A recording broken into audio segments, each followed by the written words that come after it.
సమస్త గోదావరిఖని పట్టణ ప్రజలకు తెలియజేయమనగా నిన్న సాయంత్రం నుండి ఈ ఓళ్ళశక ప్రిన్సెస్ 150x250 ఉన్నటువంటి ఆ స్థలంలో మరి బయట నుంచి మట్టి తీసుకొచ్చి ఇక్కడ పోయడం జరుగుతూ ఉంది.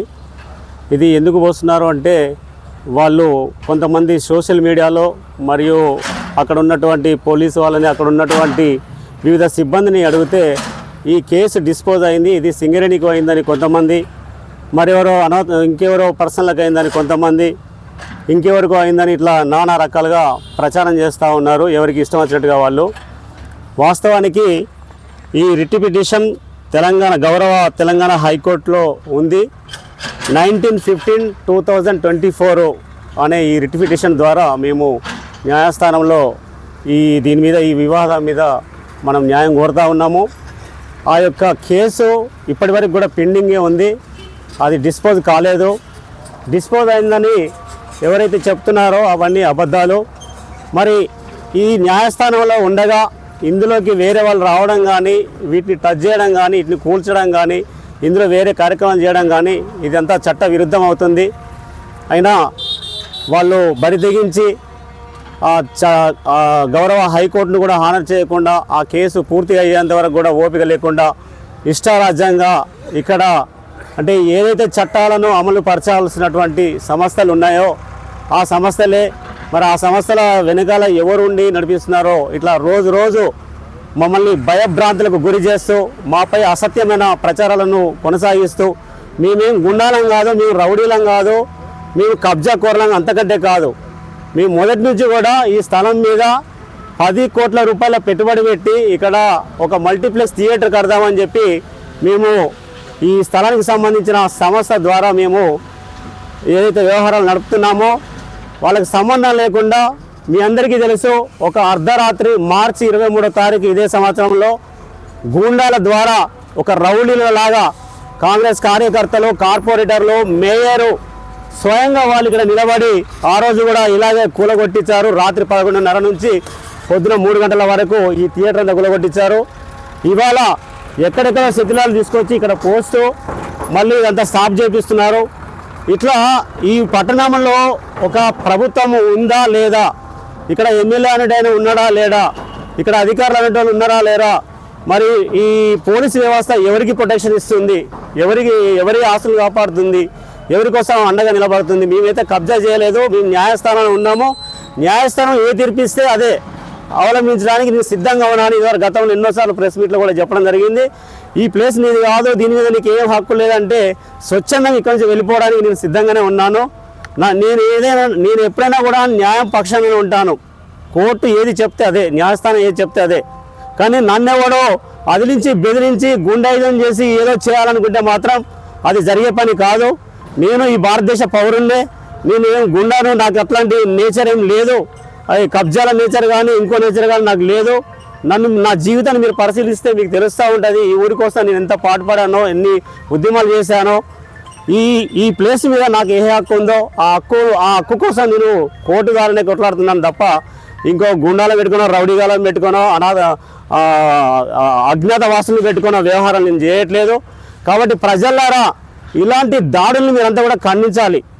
ఇవాళ నాకు జరిగినట్టుగానే ఈ ఊర్లో ఇవాళ అభివృద్ధి పేరుతో ఏమైతే జరుగుతున్నాయో ఏ ఒక్కటి కూడా చట్ట ప్రకారంగా జరగలేదు. ఏ ఒక్కటి కూడా ఈ స్థానిక గవర్నమెంట్లో తీర్మానాలు చేసి జరగలేదు. ఎవరైనా కూడా అభివృద్ధి అనేది ఆయన ఇంటి కోసమో నా ఇంటి కోసమో చేసుకునేది కాదు, ఈ పట్టణం కోసం, పట్టణ ప్రజల కోసం. అయినప్పుడు బహిర్గంగా చెప్పాలి ఏ వాడలో ఏం చేస్తున్నామో, ఎక్కడ ఏం అభివృద్ధి చేస్తున్నామో, ఎక్కడ కాంప్లెక్స్లు కడుతున్నామో, దానికి ఎక్కడి నుంచి వనరులు వస్తున్నాయి, దాన్ని ఎవరు వెచ్చిస్తున్నారు, అది సింగరేనా, మున్సిపల్ గవర్నమెంటా, ఎవరే పర్లేదు, అది బహిర్గంగా చెప్పొచ్చు. కానీ ఇంతవరకు ఏ ఒక్క ప్రెస్ మీట్లో కానీ ఏ ఒక్క ప్రజలతోటి కానీ అవగాహన కల్పించింది కానీ అవగాహన చేసింది కానీ ఏది లేదు. రాత్రికి రాత్రి మైండ్లో ఏ ఆలోచన వస్తే ఆ ఆలోచనలు ఇంప్లిమెంట్ సిస్టాన్ని ఇక్కడ ఇంప్లిమెంట్ చేస్తూ ఉన్నారు. ఇదంతా కూడా రాజ్యాంగ విరుద్ధం, చట్ట విరుద్ధం, నిబంధనలకు విరుద్ధంగా ఇక్కడ వ్యవహారాలు జరుగుతూ ఉన్నాయి. కాబట్టి ప్రజలారా మీరంతా చూస్తూ వీటిని ఖండించండి. చాలామంది చెంచగాళ్ళు సోషల్ మీడియాలలో పిచ్చిగా ఏవేవో రాస్తూ ఉన్నారు, మాట్లాడుతూ ఉన్నారు, వీడియోలు పెడతా ఉన్నారు. వాళ్ళకు కూడా నేను ఇదే సందర్భంగా చెప్తున్నాను, మీకేమైనా నిజాలు తెలిస్తే నిజాలు మాట్లాడండి. హైకోర్టులో దాపరికం అనేది ఉండదు, దానికి ఒక నెంబర్ ఉంది, అదో కేసు ఉంది, అక్కడ ఏం జరుగుతుందో ఎవరైనా చూడొచ్చు, దాన్ని ఎవరైనా కాపీలు తీసుకొని చదువుకోవచ్చు, చూసుకోవచ్చు. దాని ప్రకారం మీరు వ్యవహరించాలి. నీకు అత్యుత్సాహం ఎందుకయ్యా? నీకు నీ పని నువ్వు చేసుకోక అరే ప్రజల కోసం చేస్తున్నా అంటారు, మీరేమో ప్రజల్ని ఇక్కడ హింసిస్తూ ఉన్నారు, ప్రజల బతుకుని నాశనం చేస్తున్నారు. ఇవాళ ఒక మనిషి కనీసం ఒక ఇల్లు కట్టుకోండి 50 లక్షలు కావాలి, వాడి జీవితం మొత్తం కష్టపడితే కానీ ఒక ఇల్లు కట్టుకునే పరిస్థితి లేదు, తులం బంగారం కొనే పరిస్థితి లేదు. మరి వాళ్ళకి ఈ ప్రభుత్వాలు ఉపాధి చూపించింది లేదు, నౌకర్లు కల్పించింది లేదు, వాళ్ళు స్వయం ఉపాధి ఏదో చేసుకొని బతుకుతూ ఉంటే ఇవాళ 6 నెలల కింద మీరు ఎన్టీపీసీలో గ్రీన్ బెల్ట్లో ఉన్న దాదాపు 70 షాపులు నీలమట్టం చేశారు. ఈ రోజు వరకు వాళ్ళకి ఒక ఉపాధి చూపించింది లేదు. అలాగే అక్కడ ఎస్టీపీ అని అక్కడ ఆ భూముల కోసం పాపం ఆ పేదవాళ్ళు ఒక 6 సంవత్సరాల కాలంగా ఒక కమ్యూనిస్ట్ పార్టీని నమ్ముకొని ఒక ఉద్యమం చేసి సాధించుకున్నారు. అట్లాంటి సాధించుకున్నటువంటి ఆ రోజు కూడా ఇక్కడ స్థానిక గవర్నమెంట్ ఉంది, అధికారులు ఉన్నారు, ఎంఆర్ఓ ఉన్నారు, అందరూ ఉన్నారు. వాళ్ళు కట్టుకునేటప్పుడు అన్నీ చూస్తే ఉన్నారు. వాళ్ళందరూ కూడా సరే వేసుకొని అనే ఊకున్నారు. మళ్ళీ వాళ్ళ ఎస్టీపీ అని చెప్పేసి 150 ఇళ్లను ధ్వంసం చేసేసారు. దానికి కూడా వాళ్ళకి ఇంతవరకు ఇంకొకటి ఎక్కడ చూపిస్తా ఉన్నారు, ఇంతవరకు ఎక్కడ చూపించలేదు. అలాగే రోడ్ వైండింగ్ అని చెప్పేసి ఈ పట్టణంలో ఉన్న ప్రతి మూల ప్రతి వాడ అన్ని దోషం చేస్తూ ఉన్నారు. అట్లనే ఇప్పుడు చౌరస్తాలో చూసుకుంటే గాంధీ మార్కెట్ ఉంది, ఆ గాంధీ మార్కెట్ను కూడా అక్రమం అని చెప్పి మొత్తం నీలబట్టం చేశారు. దానిలో ఒక 100 వ్యాపారస్తులు దానిలో కూడా వాళ్ళు ఉపాధి కోల్పోవడం జరిగింది. అలాగే మరి ఆ గాంధీ మార్కెట్ అదే చౌరస్తాలో అది అక్రమైనప్పుడు దాని పక్కనే అక్రమం అని చెప్పేసి ఈవీలే కూలగొట్టి దాంట్లో మరి మళ్ళీ ఒక 7-8 షాపులు వాళ్ళు స్వయంగా అక్కడ నిర్మించడం జరిగింది. మరి అక్రమైన ప్లేస్లో మళ్ళీ సక్రమం ఎలా అవుతుంది? ఆ ఇళ్ళకి మున్సిపల్ అధికారులు చెప్పాల్సిన అవసరం ఉంది. ఆ 8 షెడ్లకి ఎవరు పర్మిషన్ ఇచ్చారు, ఎట్లా పర్మిషన్ ఇచ్చారు, ఆ ల్యాండ్ ఓనర్లు ఎవరు, ఇదంతా కూడా ప్రజలు గమనిస్తున్నారు. ఏ ప్రజలు ఏమన్నారు, మేము చేసిందే రాజ్యం అని అనుకుంటే కష్టం అండి. మీ అధికారులారా, మరి రాజకీయ నాయకులారా, మీ చేతుల్లో ఇప్పుడు బలం ఉందేమో, కానీ మీరు న్యాయస్థానంలో మీరు నేరస్తులుగానే మిగులుతారు. ఎందుకంటే చట్టాలను పాటించకపోతే ఎవరైనా అది చట్ట విరుద్ధమే అవుతుంది. కాబట్టి దయచేసి నాకు జరిగిన ఈ అన్యాయాన్ని ప్రతి ప్రజలు ఖండించవలసిన అవసరం ఉంది.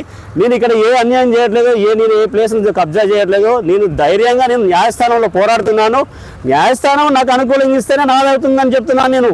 నేనేది రాత్రి దోచుకొని దొంగలను రౌడీలను పెట్టుకొని ఇక్కడ ఏం కబ్జాలు చేయట్లేదు నేను. కాబట్టి ప్రజలారా నిజాలను గ్రహించండి. మనం ఎవడో ఏదో చెప్తే అదే నిజమని మీరు అనుకోవాల్సిన అవసరం లేదు. థ్యాంక్ యూ, ధన్యవాదాలు.